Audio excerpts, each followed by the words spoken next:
मित्रों नमस्कार। इन दिनों आप सुन रहे हैं आचार्य बसंत जी से दही विषय पर एक व्याख्यानमाला। वो अपने ही ढंग से आयुर्वेद का पाठ करते हैं, अपने लोक जीवन के अनुभव से उसको जोड़ते हुए हम सबके सामने रखते हैं। तो अपनी अलग अलग कड़ियों में वो इस विषय की अलग अलग जैसे पंखुड़ियाँ हैं उनको खोलते चले जाते हैं। तो आइए जानते हैं आज की कड़ी में उनके पास हमारे लिए क्या है। सभ्य सामाजिक गण, गत व्याख्यान में हमने दही के जो मोटे मोटे गुण हैं, सिद्धांत पक्ष, उस पर विचार किया। अब जिन पशुओं का हम लोग सेवन करते हैं जी, अर्थात जिसके दही का सेवन करते हैं, तो उसमें भारत में तो गाय माता है, ठीक है कि नहीं? क्यों? हमारा भरण पोषण करती है, माता के समान हमारा ध्यान रखती है गुणों की दृष्टि से। तो उसके दही पर पहले विचार करते हैं। क्या कहा? गव्यम दधि विशेषण स्वादु अम्लम च रुचिप्रदम। साधारण सी बात है, गाय का दही जो है विशेष है औरों से, ठीक है। स्वादु का मतलब मधुर रस, खाने में मधुर लगता है, ठीक है। और अम्ल होता है, खट्टा होता है। गाय जो है वो गोचर भूमि में घूमती है, गाय धूप में रहती है, ठीक है। व्यायाम ज़्यादा करती है, चलना फिरना ये वो, तो उसका जो दूध है उसमें शीतलता की मात्रा कम होती, तो उसके दही में भी शीतलता की मात्रा कम होगी, तो इसलिए उसमें अम्ल रस ज़्यादा होगा, खटाई ज़्यादा होगी।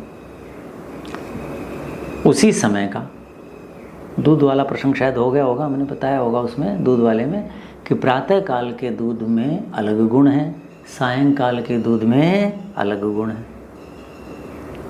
उसमें बताया था ना कि दिन भर पशु घूमते हैं, व्यायाम करते हैं, धूप में रहते हैं, ताज़ा हवा लेते हैं, और रात्रि को पशु बैठा रहता है, व्यायाम नहीं करता, रात्रि का स्वभाव शीतल है, नींद भी लेता है। तो ये सब क्या है? सोम तत्व है ये। तो गाय और भैंस में अंतर है। क्या अंतर है? गाय दिन में भी धूप में नहीं बैठती, छाया में बैठेगी, पानी में लेटेगी, व्यायाम इतना नहीं करेगी, बारह शरीर है, जल भी ज़्यादा पीती है, गाय जल कम पीती है। इसलिए गाय और भैंस के दूध में, दोनों में अंतर है। किस चीज़ का? शीत और उष्णता का। तो गाय का जो दूध है भैंस की अपेक्षा उष्ण है, और भैंस का दूध गाय की अपेक्षा शीतल है। समझ रही इस बात को? उष्ण शीतल नहीं बता रहा, दोनों में अपेक्षाकृत। तो उसका जो दही बनेगा उसी तापमान में, प्रातःकाल के गाय का ले लो, प्रातःकाल का भैंस का ले लो, सायंकाल का गाय का, सायं भैंस का ले लो, उसी तापमान में जमाओ और उसी खटाई से जमाओ, खट्टे से, और उसी समय खाओ। तो दोनों के जो विपाक होगा तो क्या होगा? गाय के जो दूध का दही है उससे अम्लता उसमें ज़्यादा होगी। रुचिप्रदम, रुचि देने वाला है दही, अच्छा है, कोई भी व्याख्या की आवश्यकता नहीं है। अब विशेषता आ रही गाय की, पवित्रम, पवित्र है। मैंने पिछले व्याख्यान में बताया था ना कि दही को हम किस में लेते हैं, तो दही का मतलब ही गाय का दही।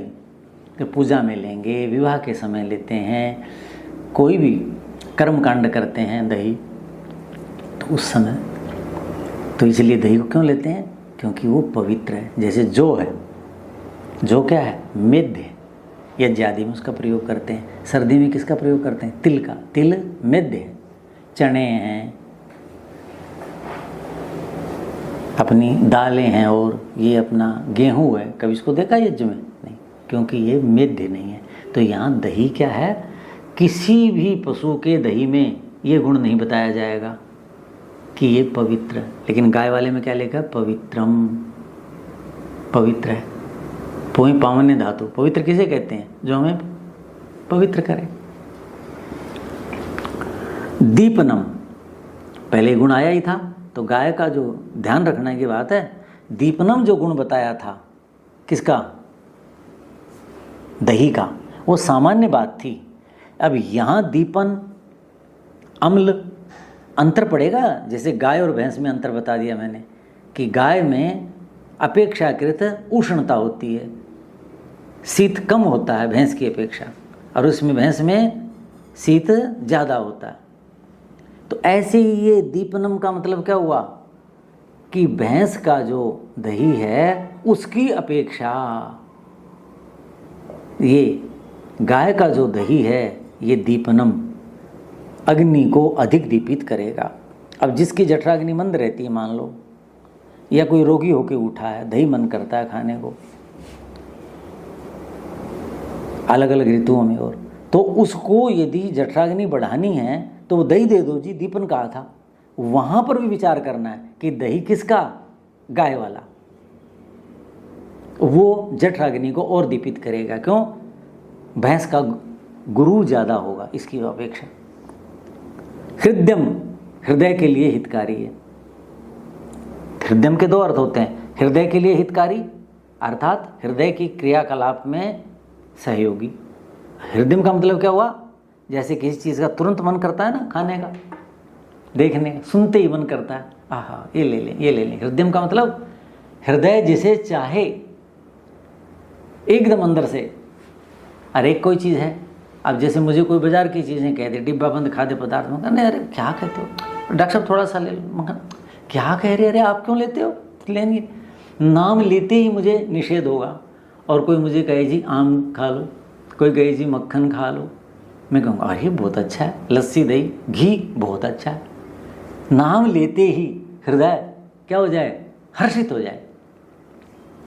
आपकी लाला ग्रंथियाँ वो रस छोड़ने के लिए तैयार हो जाएं, रस छोड़ ही दें।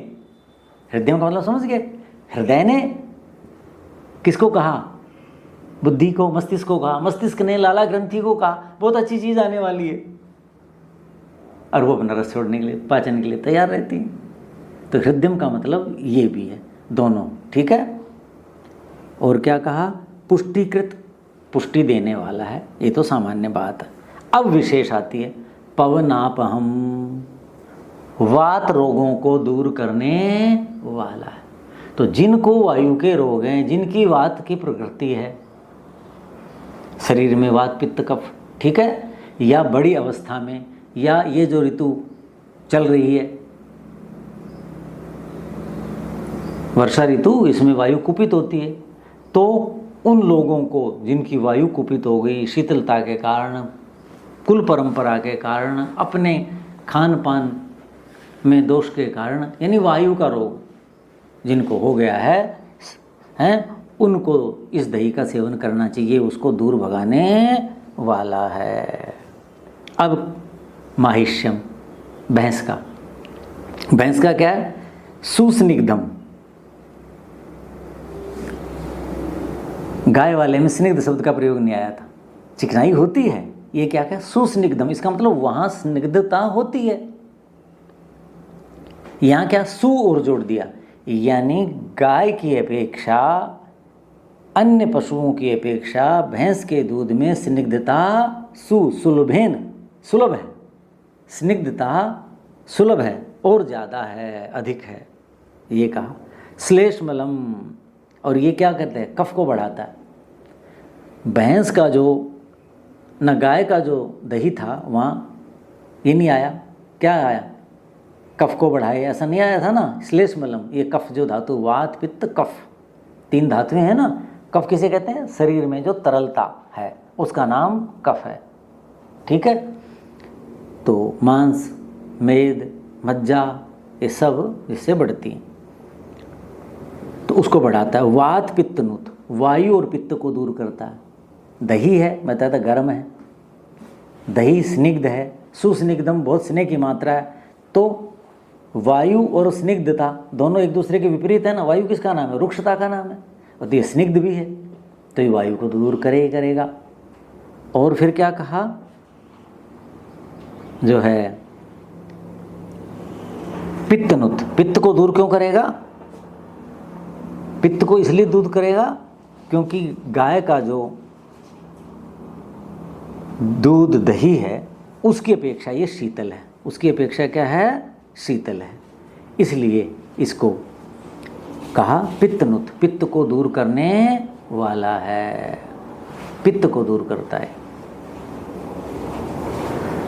तो भैंस वाले में स्नेह की मात्रा अधिक है, तो घी जो है, स्निग्धता जो है, घी विशेषकर, तेल तो नहीं, स्निग्धता यानी घी जो है, उससे क्या होता है, घी पित्त को दूर करता है, घी पित्त को दूर करता है। तो स्नेह ज़्यादा है तो पित्त को भी, स्नेह ज़्यादा है तो रुक्षता को दूर करेगा। तो इसमें दो गुण आ गए अलग, किसके कारण, अपनी विशेषता के कारण, अलग अलग चीज़ है। तो वात, वायु और पित्त दोनों का शांत करता है और कफ की वृद्धि करता है भैंस का। स्वादुपाकम, वहाँ क्या आया था, पाके अम्लम, पचने के बाद अम्लता पैदा करता है। सामान्यतया जो दही है, दही का विशेषण आया था ना शुरू में कि अम्ल विपाकी है, और गाय वाले में भी क्या आया था, अम्लम, खटास होती है उसके अंदर। ये क्या कहा, पाके स्वादुपाकम, भैंस का जो दही है खाने के बाद जो पच जाएगा तो पित्त पैदा नहीं करेगा। कितनी बड़ी अलग चीज है। तो जिनको पित्त की समस्या है वो लोग, ये पेट का पित्त को दूर करता है और पचने के बाद भी पित्त पैदा नहीं होगा क्योंकि शीतल होता है इसका दूध, दही में भी वो गुण आएगा और विपाक अम्ल नहीं है और चिकनाई की मात्रा है। और क्या कहा, अभिसंधि, ये दोष है इसमें। अभिसंधि किसे कहते हैं, अभितः सिंधति, शरीर के अंदर लुबलुबापन पैदा करता है। जैसे बरसात में नाली में पॉलीथीन भर गया, कपड़ा भर गया, पत्ते भर गए, रुकावट पैदा हो गई ना। तो ये शरीर की रक्त रस आदि जो धातुएं हैं, ठीक हो गया, उनके अंदर क्या पैदा करता है, उनके प्रवाह में रुकावट डालता है, उनके प्रवाह में रुकावट डालता है। ये बड़ा दोष है। अब जिनके वायु का रोग है, जिनके शरीर में कफ है, भारीपन है, उनके लिए समस्या है। अभी 2-4 दिन पहले ही किसी चिकित्सक का कहने में, कहा जी क्या बात, आज देर से देखिए, बोले आज रात को ना क्या हुआ, नींद नहीं आई, सारा शरीर जकड़ गया और हाथ पैर हिले ही नहीं, जकड़न आ गई, शरीर भारी। मैंने कहा वायु के कारण तंगी होगी, लेकिन आपके शरीर में तो कफ ही कफ भरा हुआ है, तभी तो इतना मोटापन है। तो क्या होता है, मोटे जो लोग होते हैं जिनमें रस रक्त आदि धातुएं विशेषकर, जिसे चर्बी कहते हैं, मेद कहते हैं, मांस ज़्यादा हो जाता है, उनमें पहले ही अभिसंधि हो जाती हूँ, यानी रक्त का प्रवाह जहाँ जैसा होना चाहिए जिस परिमाण में, वो नहीं हो पाता। और नहीं हो पाता तो जो रक्त के माध्यम से ही तो सारा शरीर चल रहा है, जो पोषक तत्व पहुँचने चाहिए, प्राणवायु पहुँचनी चाहिए, वो नहीं पहुँच पाती। अकड़न चकड़न किसका नाम है कि आपके शरीर में जो रक्त का प्रवाह है, रस का प्रवाह है, वो ढंग से नहीं हो पा रहा है, ये कारण। तो मैं कहा ये हुआ, बोले जी गोली लियो, तो गोली ले लेते हैं अंग्रेजी वाले तो, और फिर फर्क पड़ा। मैंने कहा ये तो तात्कालिक उपाय था। वास्तविकता क्या है कि अपने शरीर को ऐसा बनाना है जो अभिसंधि न हो। तो ऐसे लोग इसके दही का सेवन न करें। कुल मिला के दही अभिसंधि होता है, वैसे तो मैं बता दूं आपको, कुल मिलाकर दही ही अभिसंधि है, लेकिन भैंस का दही तो बहुत ज़्यादा अभिसंधि होता है। वृष्यम, वृष्य किसे कहते हैं, जो 7वीं धातु को पुष्ट करता है, उस पदार्थ को वृष्य कहते हैं। ठीक हो गया, तो 7वीं धातु को पुष्ट करता है। गुरु, भारी है ये, सारे दही भारी हैं, लेकिन देखो गाय वाले में कहीं गुरु नहीं आया था। और दही के मूल जो प्रसंग था, गुण थे, वहाँ गुरु आया था। यानी दूध की अपेक्षा, लस्सी की अपेक्षा भारी है दही। वहाँ कहने का ये आशय था कि अन्य चीज़ें खाते हैं सामान्य, उनकी अपेक्षा गुरु भारी है। लेकिन यहाँ गुरु का मतलब क्या हुआ कि बकरी, गाय, इनके दही में जो गुरुत्व है उससे भी गुरुत्व इसमें ज़्यादा है, ये कहने का है। यहाँ दहियों में तुलना हो रही है और वहाँ दही का अन्य खाद्य पदार्थों से तुलना थी। दोषत्रयापहम ना, फिर क्या कहा, गुरु अश्रदूषकम, सबसे बड़ा दोष। इसलिए भैंस के बारे में अच्छा नहीं मानते ना, अरे भैंस जैसे हो जाओगे, भैंस जैसे हो जाओगे। एक तो अभिसंधि है सबसे बड़ा दोष, दूसरा क्या, अश्रदूषकम, रक्त को दूषित करने वाला।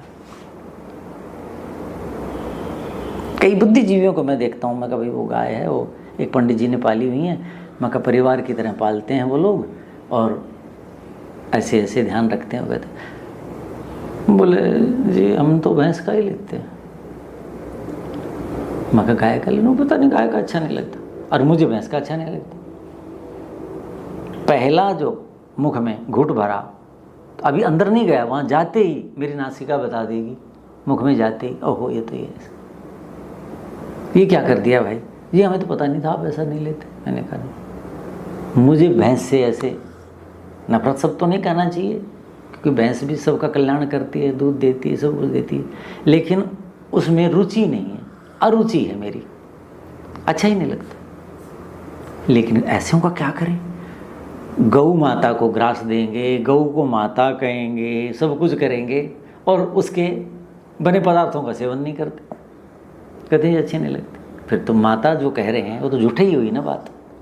ये तो ऐसे ही हुआ कि भारत माता की जय, और अपना कर्तव्य कर्म करना नहीं, उसमें अधर्म करना, बुरा करना, गलत करना, जो भी जिसकी आजीविका के साधन है।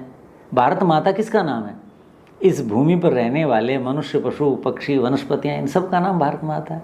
उनके प्रति जो मेरी जिम्मेवारी है वो मैं पूरी करूं, उनके प्रति अधर्म आचरण न करूं, उनसे धोखाधड़ी न करूं, और भारत माता की जय बोलूँगा तो फिर कैसे बात बनेगी? वो नहीं करना ही भारत माता की जय, और उनके प्रति अपने धर्म का पालन करना, ड्यूटी का पालन करना, वो भारत माता की जय। तो गौ माता की जय जो बोलते हैं, ठीक है, अच्छी बात है, लेकिन पूर्णतया आपकी जय तब सार्थक होगी जब आप उसके पदार्थों का सेवन करेंगे, तो उसका क्या होगा, मान सम्मान बढ़ेगा, गाय का पालन करेंगे लोग, ध्यान रखेंगे, क्योंकि उससे आजीविका मिलेगी उनको। तो गौ माता जो है उसकी सेवा हो जाएगी। आप सेवन करो नहीं, फिर कोई क्यों रखेगा गाय? पशुपालक कि कोई दूध घी तो लेता नहीं, तो वो तो बेचारी घूमती फिरेगी, फिर वो बुचड़खानों में जाएगी। तो ना, तो गाय जो है उसमें क्या था, पवित्र था, वो कर्मकांड के लिए उपयोगी था। यहाँ क्या अश्रदूषकम, पवित्रता तो दूर रही, ये तो आपके शरीर जिसकी पुष्टि के लिए आप ले रहे हो, कहा ना वृश्यम, सात्विक धातु बढ़ाएगा, बलशाली करेगा, आप देखो सब, लेकिन रक्त को दूषित कर दिया। खूब बलशाली है कोई, ओलंपिक में पुरस्कार ले आया, मुक्केबाजी में ले आया, कुश्ती में ले लिया, किसी खेल में कर लिया, कुछ कर लिया, लेकिन चर्म रोग हो गए। क्या मिला उसको? वो मेडल उसको सुखी कर देगा? थोड़े पैसे मिल गए, थोड़ा नाम हो गया, रोए जाओ सारी उम्र। अब रक्त दूषण का मतलब क्या हुआ? दूषित रक्त से ही तो सारे शरीर के अंग बनेंगे, और त्वचा पे आ जाएगा, और धीरे धीरे खुजली, रिये, रो, और कुछ कुछ हो जाएगा। तो ये चीज़ है, तो बहुत बड़ा दोष है ये, इससे बचे। अब शेष पशुओं के बारे में अगले व्याख्यान में चर्चा करेंगे। ओम शांति शांति।